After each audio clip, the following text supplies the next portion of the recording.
This is Carl Polachuk, and you're listening to the SMB Community Podcast, produced by and for the Small Biz Thoughts community.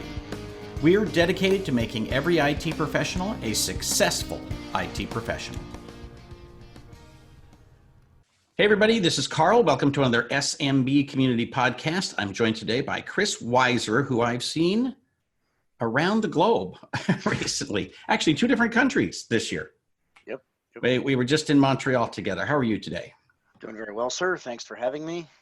Sure. So you're coming to us from Austin, Texas. You don't sound Austonian.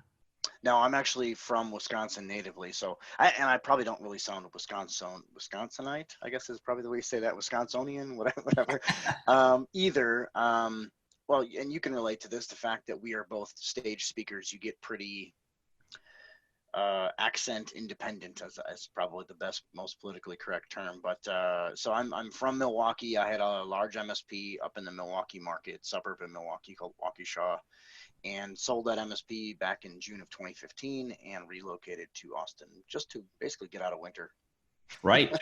Trust me, I understand. So we call it the Midwest accent, which is kind of the American no accent.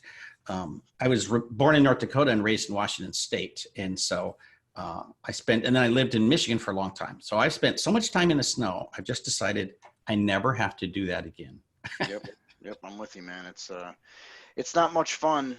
It's actually fine. And people with me down here in Texas, it's like 100 degrees during the summer for like 30, 40, 50, 60 days. And they say to me like, oh my God, you can't stand that heat. I'm sure. I'll tell you what, go to Wisconsin in the middle of January. With the humidity? And then tell me which is worse. Oh. Because it's way worse being up there in the cold. Because I tell people that talk to me all the time, you can get cold, you can get warm twice a day. And once is like right when you're ready to get out of bed. You know, we all know that point. Right when you're getting out of bed and you're super warm, that's it. And then when you're in the middle of your shower, that's literally it. That's the only times you're warm in the middle of January in Wisconsin. So I will take the heat and the dry air all day long. And when you get cold to the bone. So Yes, sir. Anyway, on pleasanter topics, the weather was perfect. It was like 60, 65 degrees in Montreal. And then I came home here, it's 85. So it's like 20 degrees in one day. So anyway, why don't you tell us a little bit about who you are and the Weiser Agency? Sure. So obviously you all just heard me talk about that. I had a large MSP firm, had about 30 employees, decent sized company. And I sold that company in 2015. A lot of people ask me why I sold it. Okay, you had a successful company. Why did you sell it? Somebody walked up to me with a check, and kind of something I realized in life. I actually was a partner in an internet firm, internet service provider, a dial-up internet. That's how old we are, Carl. I was a dial-up internet provider. And I was a minority partner. I voted yes to sell the company back then because somebody walked out with a check. And the husband and wife team that I was partnered with said no. And they ended up not selling the company, and nobody got any money. And it was a $10 million sale at that point. I would have gotten $1 million at 23 years old. So it was just, I saw that happen. And so I had somebody walk up to me with a check, and I said yes. And I was always a sales and marketing focused CEO anyway, versus most of the people in our industry are super tech strong. I'm not super tech strong. I don't debate that in any capacity. So what I did after coming out of that was I said, how can I help IT firms, MSP CEOs, owners, owners of small to medium sized IT firms make themselves more money, make them more successful. So I created what I have is my 7-figure MSP program, which is geared towards helping IT and SMB CEO or MSP CEOs really grow their firms through the use of sales and marketing coaching. So we don't provide really marketing content, but we provide all marketing coaching, helping you to reduce the time frame. And that's really the key, that time factor. We can all learn this stuff on our own if given unlimited time. But what do we not have in our lives? It's unlimited time. So one thing we can't get back. I mean, we can all of us listening, we can make more money every day, but we can never make time. So what we do is we help you reduce the time from A to Z in, learning how to sell properly, actually having sales processes in place, eliminating objections and all these other different things to make yourself actually close sales in a systematic and process driven way. So that's really what we do. I travel a bit. I'm actually, I have to check in for my flight to Australia in 4 days. So, Oh man, that's not a fun flight, man. But I literally meet people all over the world. And when I ask them, what do you need more than anything else? The number one answer is always either sales or marketing, right? Or they're correlates, which is more leads, more prospects, more clients, right? So you must be very busy. Yeah, we're extremely busy. We're growing like crazy, literally 100 percentage points quarterly, which is pretty amazing. And you just hit a very, very important topic. And a lot of people just, and I see the same thing. Like you and I were speaking in front of hundreds of people last week in Montreal at the same event, and it was cool to see each other, and it was great to chat. And everyone there, like they all were talking about, I need more leads, I need more sales, I need more revenue, et cetera, et cetera. And the big problem that I saw in the industry is there's some phenomenal marketing trainers and marketing teachers, people that are in our community, and they do a really good job at helping them build leads. But most of these people do not know how to close. They do not know how to sell. So even if they had the perfect lead sitting in front of them, they couldn't actually close them properly. And could they close them without, maybe, probably they could close them, but could they close them without reducing their price or allowing the client to dictate the path? Most of the time, and I'm going to say 95% of the time, the answer is no on that. So what we do is we help you to get that optimum dollar through sales process and through objection elimination and doing the right things to get you, our clients are averaging $275 per seat per month, which is, we say that to other people. We just closed a guy in Australia last week, and he said, you can do what? Like he was shocked by that number. And it's something that we're doing every day. And coincidentally, we have other Australian guys that are going back into their clients, American people. We have people in basically all circles of the globe doing this stuff right now and seeing a lot of success. So yes, we are extremely busy right now. So in the difference between sales and marketing, a lot of people do sales training and a lot of people do marketing services. Do you do both?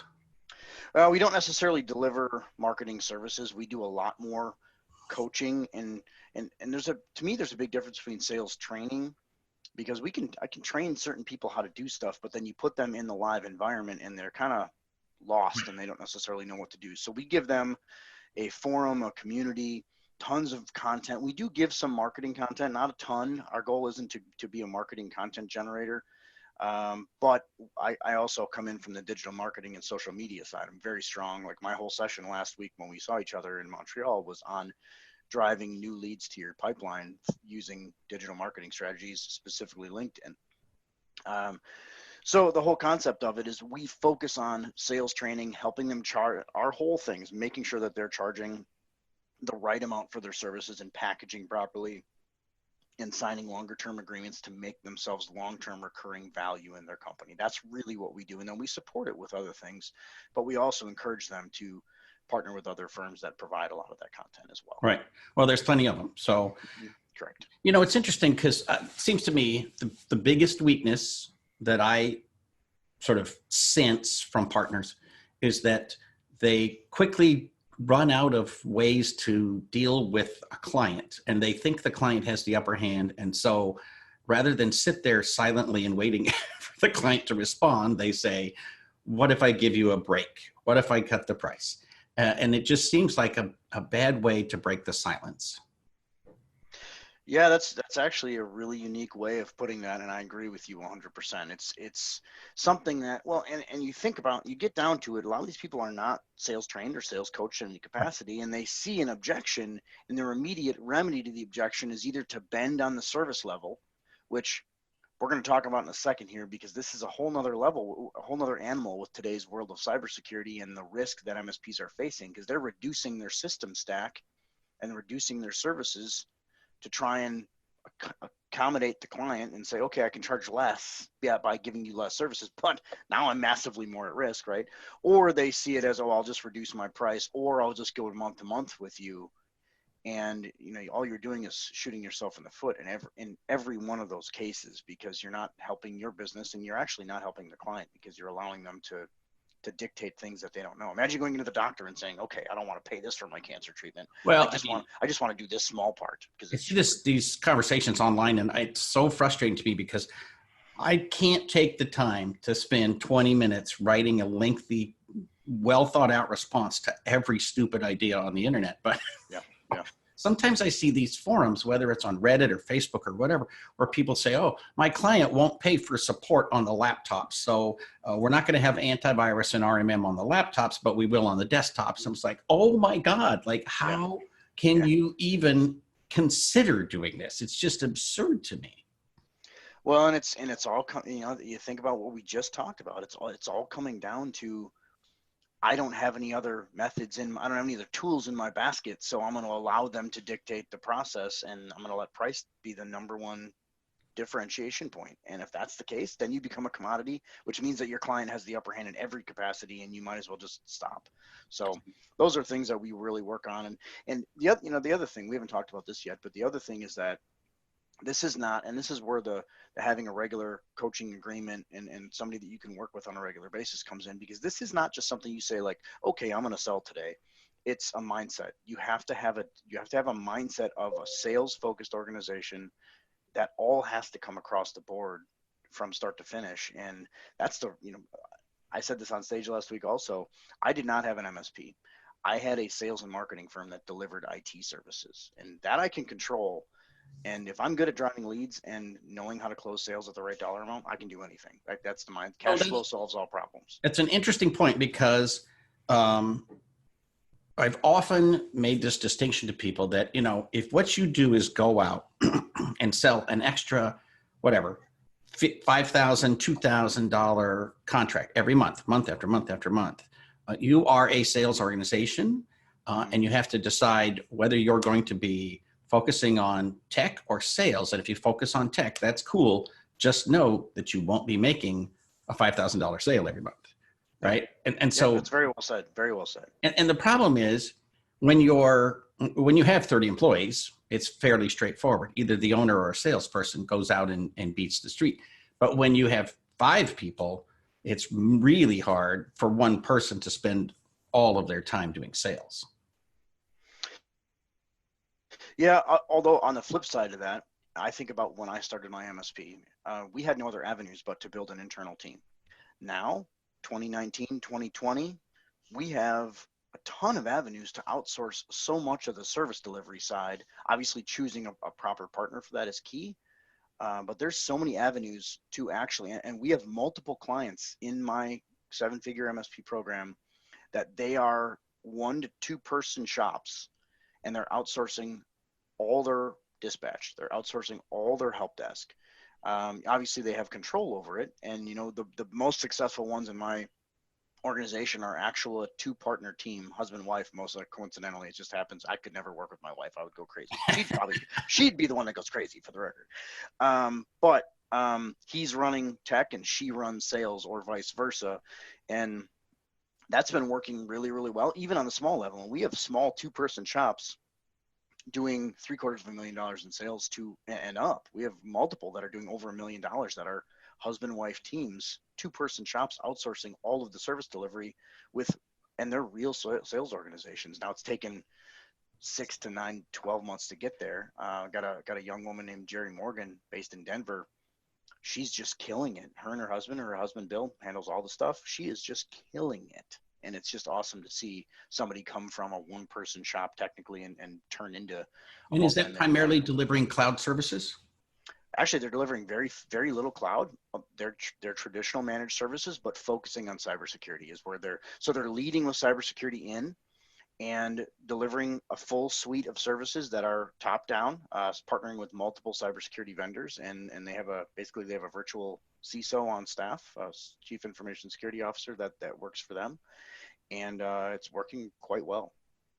Very cool. So you also have a Facebook group. Do you encourage people to get a hold of you first there or first on LinkedIn or? The Facebook group is called IT and MSP Business Owners Group. It's crazy how much this has grown. Because when you and I first talked last fall, I was at 3,800 members, I think, if I remember right. Now we just hit 6,100 yesterday. So it's growing pretty massively. What I would say is the first thing that I would do is, take a look at the Facebook group. If you just go there, it's IT and MSP Business Owners Group. It's awesome collaboration. There's so many people talking, not only tech, but all the posts that my team and I do are all sales and marketing focused. But obviously, and we have our 7-figure MSP system as well. So if you want to get a hold of me, just go type in the number 7figuremsp.com. All right. Or you can Google it. You can Google it too. We'll put it all in the show notes as well. Yeah, perfect. So one of the things I notice about that group is that people will ask a question, and then sometimes the answers are from people who are really high up and have dealt with this for 30 years. And sometimes it's from people who just started yesterday and don't really know what they're talking about. And so you have to kind of filter through that. But you guys, mostly your team, you jump in on the marketing side of things, not on the, how to configure a router kind of thing. Yeah, I really have no desire to talk about anything. You can, the way I look at it, and somebody actually put this out to me, they said, if in fact they were talking about this and said, hey, I'm going to start a company and I'm going to have $50,000 of cash and be a sales focused CEO on one side of town, and you can be a single person tech with 50,000 cash on the other side of town. Who do you think's going to win? It's going to always be that person has the sales first. And even they say the sales focused guy is going to win first. Then why are you doing all this tech stuff first? That's my whole thing, right? And it's mostly what we're comfortable with. And exactly. It's because of the E-Myth Revisited, right? That technicians who had a fit of entrepreneurship. Yep, exactly. And if you haven't read that book, by the way, that anybody that's listening, the E-Myth and the E-Myth Revisited are both phenomenal reads. And I think it all just comes down to the reason that we focused on sales and marketing so much. I said this earlier a little bit. Cash flow solves all problems in business. I can fix anything I want with enough cash, right? And ultimately, if you just focus on service delivery, you're going to have this amazing widget, and then nobody's going to buy it.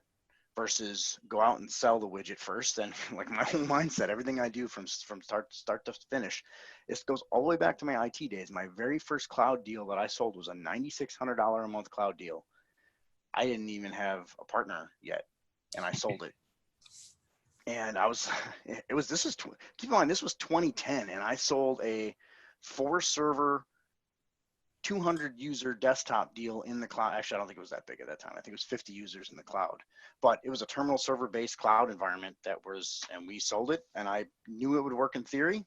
I sold it, didn't have it built yet. Most of these tech guys, they want to build that entire thing first, right? Spend all the cash and then hope that somebody buys it. If you build it, they will come mindset. And then, so back to what I said, cash flow solves all problems, and we can fix just about everything we do with a sales focused, sales first mindset.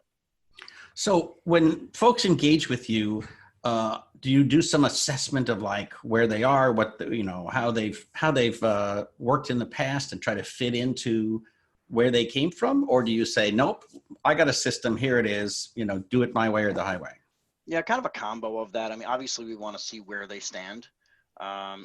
And I will say this is pretty common across the board. You'd be shocked probably to see, I'll have to show you this behind the scenes sometime and show you how similar the 1-person or 2-person MSP is to the 25 to 30-person MSP. They're all almost identical. They're just added to the problem. They're doing all this tech. They're really comfortable with the tech. They're really good at service delivery, but they have no sales process. So we start always with sales. We start with low-hanging fruit, helping them to go get some immediate cash flow, and then we kind of move it up the ladder. And, we do an application process on the front side to make sure we gauge where they stand.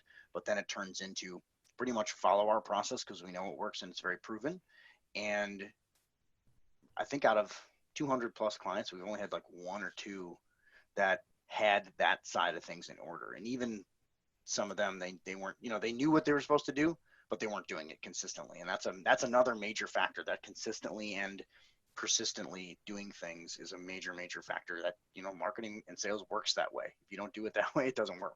Right. So I always make sure people know I do enough sales and marketing related stuff to sort of keep my finger in, but it is not my bailiwick, right? It is not, I have never told anybody that I was a sales trainer, marketing trainer, any of that kind of stuff. But when I get a new client, almost always, if they are not getting paid in advance for everything, that's the first thing I try to turn around. But I consider that more consulting. It's not really related to sales and marketing, although I would want every new client to pay in advance. Yeah, that's surely business 101, right? And that goes right back to that Do same you thing do I said. that kind of training as well, or kind of? We help them. We help them with their financials. Absolutely. You know, we treat. That's also a major problem in the MSP industry, is that a lot of people they're very embarrassed of their money situation and they don't want to talk about it. They want to sit back in a closet almost. So we definitely, you know, and I do a good amount of one-on-ones with my elite program members. They get to spend time with me one-on-one. They can even, you know, I had a couple guys come down here for a week and spend time with me here in Austin, and it just, the things that you can get accomplished. But back to your question, absolutely, we train on that, teaching them how to properly bill people ahead of time, signing longer term agreements, making sure that cash should be in the front side of your discussions, not always in arrears. I had this client that just came to us. He's got roughly 20 employees, and he's got 180,000 accounts receivable. And it's like, man, how do you even survive? Like $180,000 changes your life. But this was over a 9-month period that he had gotten to this point. So it was just he had something that he had not paid attention to. He had not made purposeful decisions to focus on money. And all of a sudden his accounts receivables are insane. So it's a very typical thing that we, not quite to that level, but it's a very typical thing that we see, you know, the 20 to 50,000 of accounts receivable across MSP. So we got to fix that too, is really Well, that number I've never heard before, but I have seen 20, 50, one time 70. And you know, I always make a joke about it, but it's true. I literally ask them, you know, first thing let's do is I will help you go get that money. And they say, no, I don't want to put pressure on him. He's my best client. And you're like, oh my God, who's your worst client? Right. Yeah. No, and you just hit that on the head right there, because they're oftentimes, money is they're afraid of that discussion. They're afraid of talking about money. They're afraid of the point of, we need to have that discussion with our clients. So it's very much a mindset also. So I agree with you 100% on that. It's interesting. Maybe somebody needs to have a program that just says, if you got into IT and you hate money, let's help you fall in love with money. Let's help you manage it right. Let's help you get paid in advance, you know, invest it on the other end. You know, kind of I don't know, almost the reason for my community to exist is that I have met so many people who've been in this business 10, 15, 20 years, and they have no money. Yeah. Just yeah. No, like, you're charging $150 an hour and you have no money in the bank. Like what's wrong with this picture? Yeah. And the other thing is, it's almost like there was a big discussion in another Facebook group this weekend, literally focused on me and how I really push people to sell. And the whole discussion was, you know, it's such a bad thing to ask for money and such a bad thing to charge right prices. And it's like, I was literally like, are you guys really having this debate right now about sales is a bad thing and asking to get paid for your services is a bad thing? Because I did not go into business to have a crappy job, which effectively that's, you know, if we're not charging for our services, that's all we're doing. Because if you think about a really, you know, even if you're getting paid, not, let's say a $200,000 a year job, which is a good job, but you're going to have amazing benefits, amazing vacation, like all this other stuff. And you get to go home and somewhat unplug at the end of the day, versus if we're working for ourselves, making 200 grand and not doing all those things and putting it forward. Even if you're making the money, you get very little vacation. You're always on. There's not very good benefits. So you know, you want to make sure you build yourself a lifestyle organization. And I think, Carl, I know you've done that, and that's something that I've really worked on doing as well. And I consider wealth in my world the ability to do what I want when I want. And people can give me a hard time about that. But ultimately, if you ask any human being sitting there, would you rather have this or that? They're going to say, I would rather have a lifestyle organization. Well, then let's go get it, because it's just about wanting it. Yeah, it's so bizarre. Last week I was in a room, 35 people, and we were talking about, you know, and I just literally started with the assumption that you want to make money, you want to make more money than you did last year, and that we're going to help you design bundles that will make you more successful. And I said, is there anybody who disagrees with this? And one person said, yeah. He said, I don't buy into the managed service model. He said, I think that There's a lot of really small people that no one will serve them if they have to sign a contract, and no one will serve them because they don't have any money, and on and on and on. And I said, look, that may be true, but that's not your problem.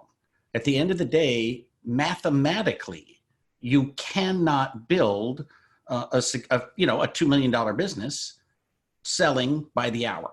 It's literally impossible. Yeah.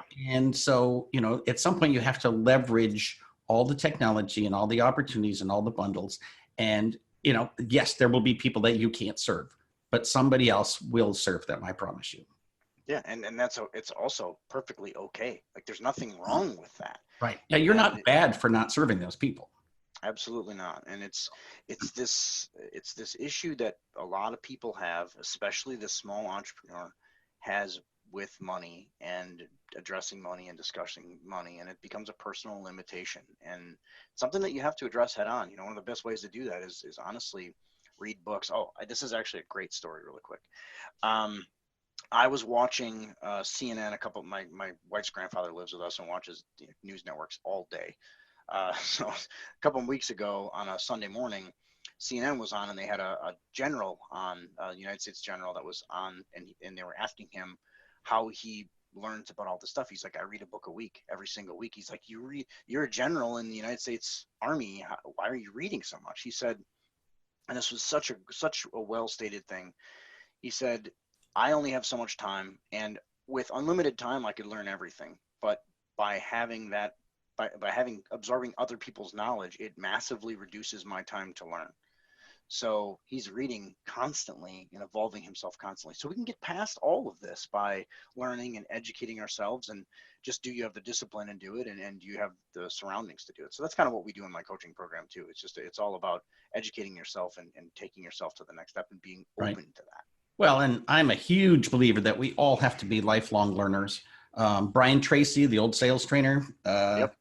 Not that he's that much older than me, but he's pretty old. I spent 2 full days with Brian, and I carried around his briefcase for him. And super nice guy, but he's pretty old. Yeah, but I love his old audio programs, and one of the things he always talked about was that if you listen to audiobooks while you're driving around town, driving to work, whatever. You can listen to a book a week, and that is the equivalent of a college education every year, right? And so it is literally the case. And I listen and I read a ton. I read every single day, and I read almost everything I can get my hands on, because whether it's fiction or nonfiction or whatever, everything fills my brain with ideas. And then, I go to sleep and all these connections are made, and then I wake up and I write another book. So. Yeah. No, and you're so right. And you look at all the tools that we have in front of us now. We have Google, we have all these audible books, audiobooks, we have YouTube. All these things are there, and we can just consume information at a speed never conceived by man before. So take advantage of it and pay attention to that. That's not me talking to you. That's talking to the audience, obviously. I'll take advantage of it. Yes, sir. But it's something that I do a lot as well. I don't read as much as I should, but I consume a lot of content either on YouTube and audiobooks and podcasts. That's where I do most of mine. And I need to spend more time personally reading, but I still consume a lot for sure. Yeah, it's a very powerful thing. So final comment, I guess you sort of mentioned this discussion about you and the other group. How do you feel that there are people who don't like your approach? They're like, oh, I wouldn't do that because my clients would never buy it, or whatever the hell. Yeah, I mean, you're always going to have people that don't like you. It's funny because a lot of people don't know this about me, but I grew up a professional athlete from 15, 16 on. I was a professional race car driver, and you have people that boo you. At 16 years old, I was professionally racing, dirt track racing, and I had people that were booing me. So I've kind of grown accustomed to people not liking me for a while. But my wife doesn't even like me. You heard me say that earlier. But ultimately, people are not going to agree with you, and also success tells the story. So I'm perfectly fine with it. I encourage anyone that has any doubts. 99% of the people, and you run into this too, I know you do, and I know that's why you're asking that question, because we both get it a lot. They've never met myself. They've never met me. I encourage you. I'm not a mean guy at all. Like I talk to everybody that talks to me. I message everybody that messages me. I text back everybody that texts me. If you have doubts, talk to me. If you want to have a conversation, talk to me. If you don't like me, that's fine. If you don't like my approach, that's fine. But at least do something to change your business and get outside of your own box. You have to make yourself constantly, this is such a big rule in business, make yourself uncomfortable every day. Because if you're not uncomfortable in your business, you're doing something wrong. Like if you're to the point where you're like, oh, I can sit back and I don't have to do anything for 3 weeks, something's wrong. Like I am so uncomfortable. I made a move yesterday, made an acquisition yesterday. I was so uncomfortable. I was like, I had to go stop and go walk for in fact, it's funny. I didn't walk. I rented a scooter in Austin, one of those e-scooters. Right. And I drove around for 45 minutes because I was so uncomfortable that it made me almost nauseous because I spent a bunch of money yesterday on an acquisition. And you have to do that to grow. You have to do that to evolve. So I'm totally fine. If you don't agree with my approaches, that's okay. If you want to talk to me, that's fine. On the same token, if you're not comfortable with what I'm doing or what Carl's doing or anybody else, and you're not taking that activity to make yourself uncomfortable every single day in your business, then you got to start turning that vision back internally and looking at yourself. Very good. Excellent final note. Well, thank you for being with us. And give us your website one more time, just so people can connect to you. Sure. So you can go to Google and just type in 7-Figure MSP or to www.7figuremsp.com. Thanks, Carl. Google also knows Chris Weiser, so you're not. It does. It does. Yes. It does. Thanks for being here. Thank you, Carl.